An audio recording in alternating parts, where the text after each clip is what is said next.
Every so often, a dude tries to change his doorbell and fails. This is his story. But aren't you guys fixing it? Yeah, so. Or is it already fixed? No, I had no one.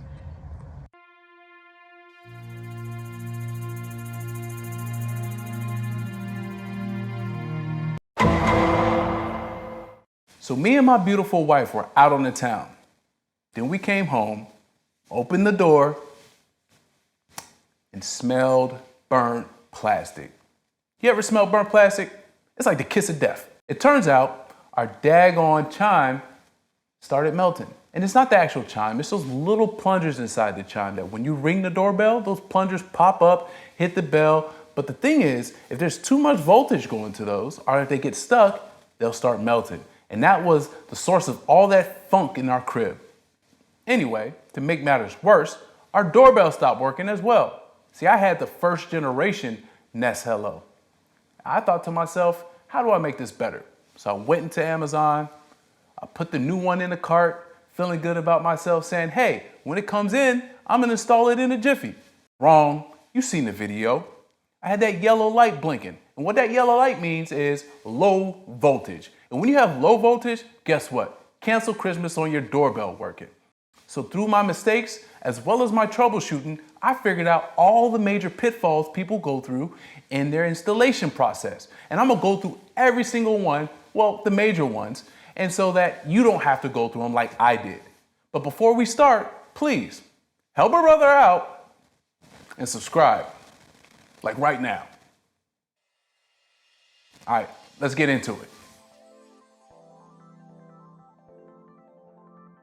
For a job like this, it is a little bit more advanced than just a beginner. So if you go online and you look on Amazon, you can find you a good multimeter that will be ideal for a job like this. I do not recommend that you try to install your doorbell without a multimeter. Secondly, you want a good wire stripper. I have two here. Both of these, they do well for what the job is. And you definitely want some wire connectors. You never know if you're going to need to connect wires beyond the doorbell or in some other spot like on the transformer. So having a good set of wire connectors, especially for the main 120 volt wires, you want a good decent set of those. And then lastly, just a good driver, because you're going to have to open some boxes up. The Phillips head is perfect for that. And so you're going to have to open some boxes up. You're going to have to poke your head in, get dirty a little bit. So you got to open those things up with a good driver. And that's essentially all I needed to get started on this project. Okay.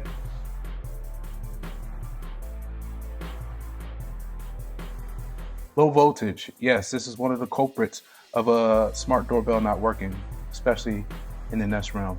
So one way to test the voltage, you have to start off with the transformer itself. So the transformer, these terminals here, if they're not between 16 and 24, then that's an issue when you test it here with a multimeter. Remember that thing right there. So if you test it and it's not 16 to 24, this thing needs to go. And now if it's fine and you come here, right, to the actual wires that connect to the device, if this is not 16 to 24, then that means you got a problem with your wiring somewhere and that you either need to replace it or you have to create a new setup. And this is exactly what happened to me. You just noticed the Nest just turned on because I replugged it in. And I'm going to actually test to see what the voltage is. As you can see, I have these alligator clips and they're hooked up to the terminals on the transformer as well. And I'm just going to turn this to voltage, turn this to AC. As you can see, we have 27.44 volts coming out of the low voltage end of the transformer, which is ideal.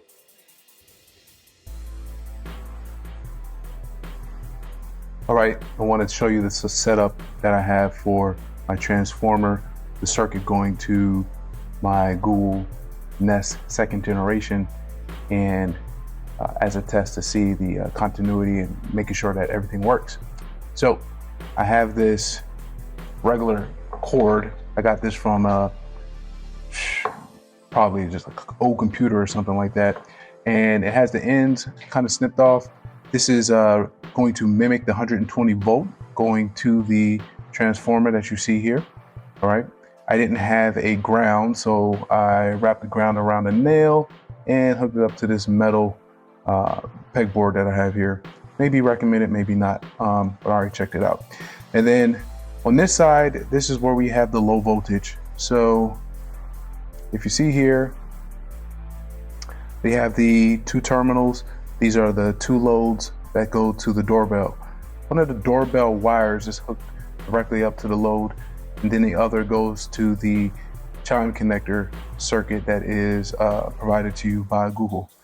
Then I hook that up to the white wire, as you can see here, with the cable connectors, and then it follows all the way into the Google Nest. Now I'm going to actually turn this on right now in real time.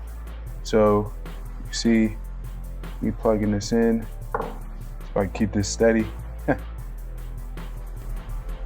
All right, and so we should be getting power to the transformer. That power should be going and getting transformed down to 24 volts roughly. It's actually going to be around 27, but that's all right. And then as we can see here, the Nest is started up, which is good. And so you probably noticed that I did have the yellow light on, and that meant that I was getting too little power to the actual Nest, and so that yellow light would blink. What's interesting though, which I haven't tested yet, and I'm about to in a second, is to see if this old one still works. If the old one still works, and then I could put it on the back door, and so I can have two cameras instead of one. So folks, it looks like I'm in luck. The first generation still works as well. I'm actually just going to keep both and put the new one on the front door, put the old one on the back door. The only thing is I'm gonna need a transformer for the back one as well. So that may end up being another video for another day, but for lack of better words, I have to install the second generation a little bit unorthodox. So it'll likely be the case for both of these, where they both need their own transformers and hooked up to a 120 volt power supply, most likely next to an outlet. And but we'll see how that goes. As noted before, some of the situations that you can get with your doorbell failing and are not working as desired is a bad transformer. So this transformer is inoperable. This one was the 16 volt that I had previously, and to be honest, I think I blew this myself. But as you can notice, as I hit these terminals, it goes to 0 voltage. And so it's not transforming anything, or basically it's just a dead transformer at this moment. And so obviously you wouldn't be able to get any voltage to the doorbell.